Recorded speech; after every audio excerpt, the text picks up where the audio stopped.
pagi. Bagaimana kabarnya? Alhamdulillah baik.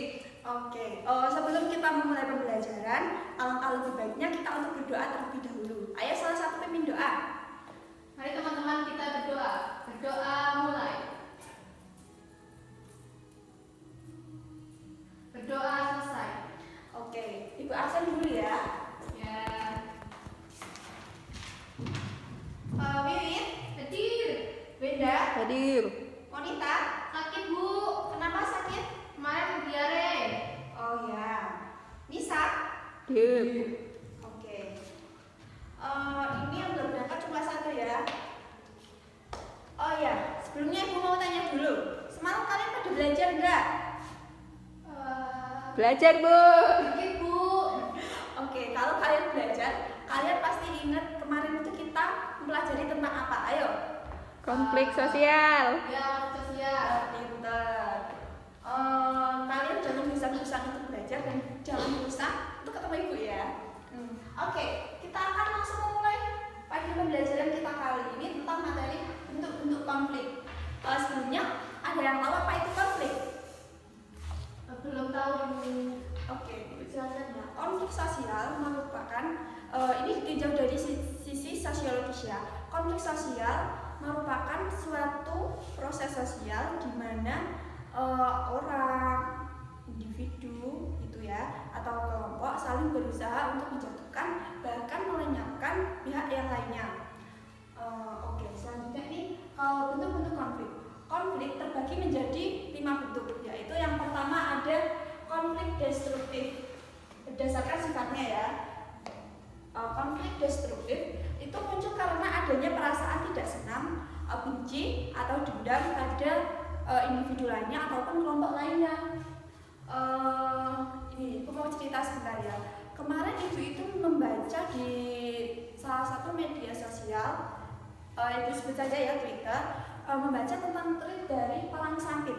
Nah, kalian tahu nggak perang sampit itu terjadinya kenapa? Latar belakang dari perang sampit itu apa? Ada yang tahu? Tidak tahu. Oke, ibu akan ceritakan. Perang sampit itu merupakan perang yang terjadi di Kalimantan, tepatnya di daerah Sampit. Dan di mana konflik itu terjadi karena adanya perbedaan kepentingan dari suku Dayak dan juga suku Madura. Kenapa mereka sampai berkonflik? Suku Madura merupakan suku pendatang yang datang di Kalimantan dan di daerah Sampit. Nah, suku Dayak merupakan orang asli yang mendiami tanah tersebut.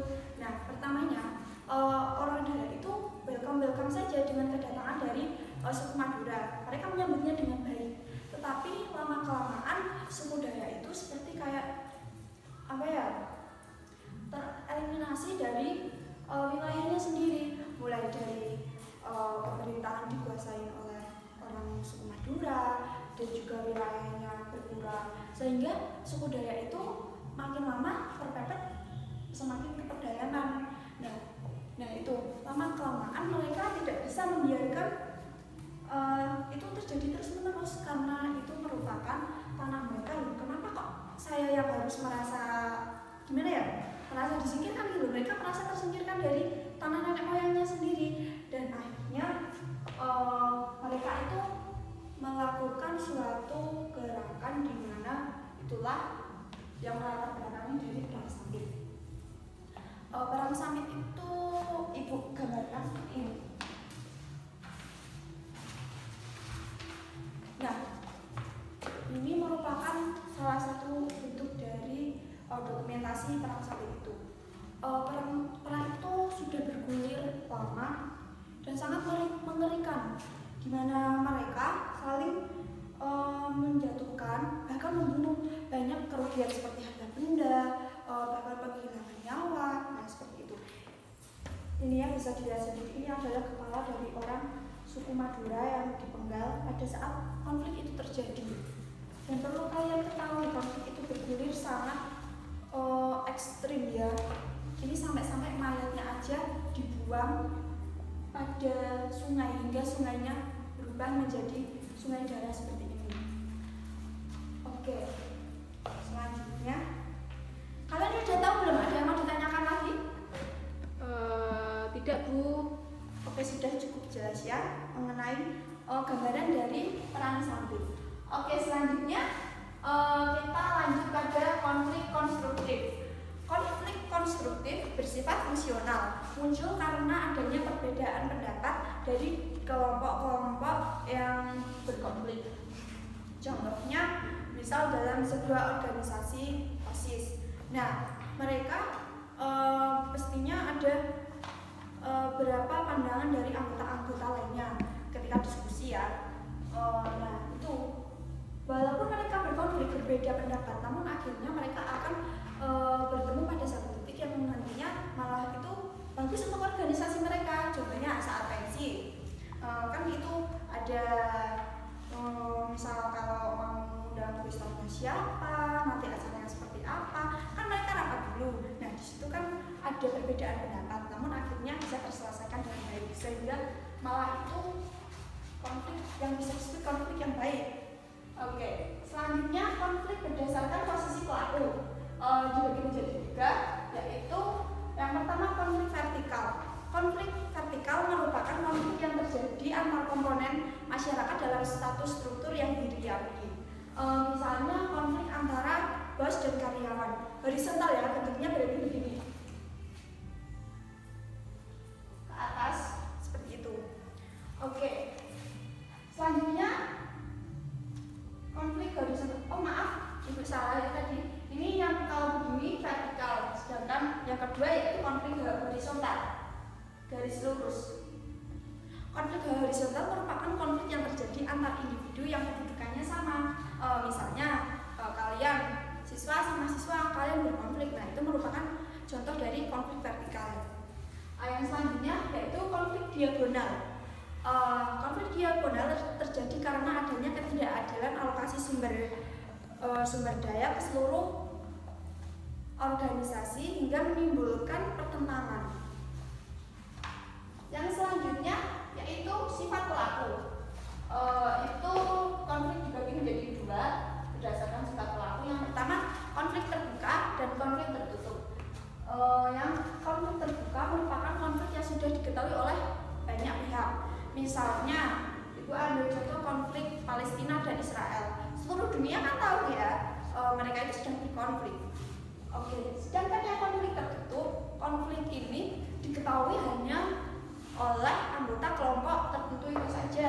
Misalnya dalam konflik sebuah keluarga, yang mengetahui adanya konflik tersebut hanya dalam anggota keluarga itu saja. Oke, yang selanjutnya konflik berdasarkan konsentrasi aktivitas manusia di dalam masyarakat. Yang pertama ada konflik sosial, ekonomi, politik, budaya, dan ideologi.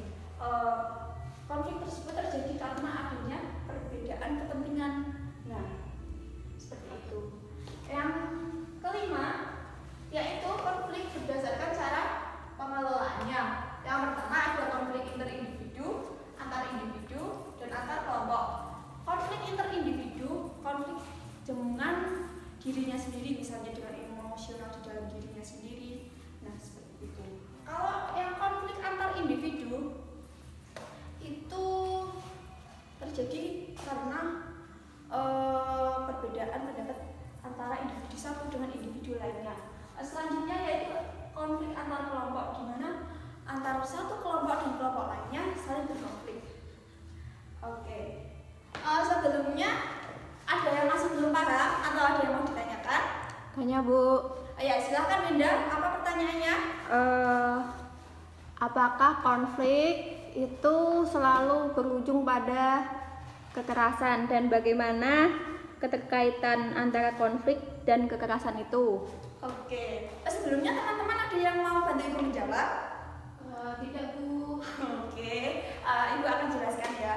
Tadi pertanyaannya kenapa konflik itu cenderung berujung pada kekerasan ya? Ya. Apa kaitannya?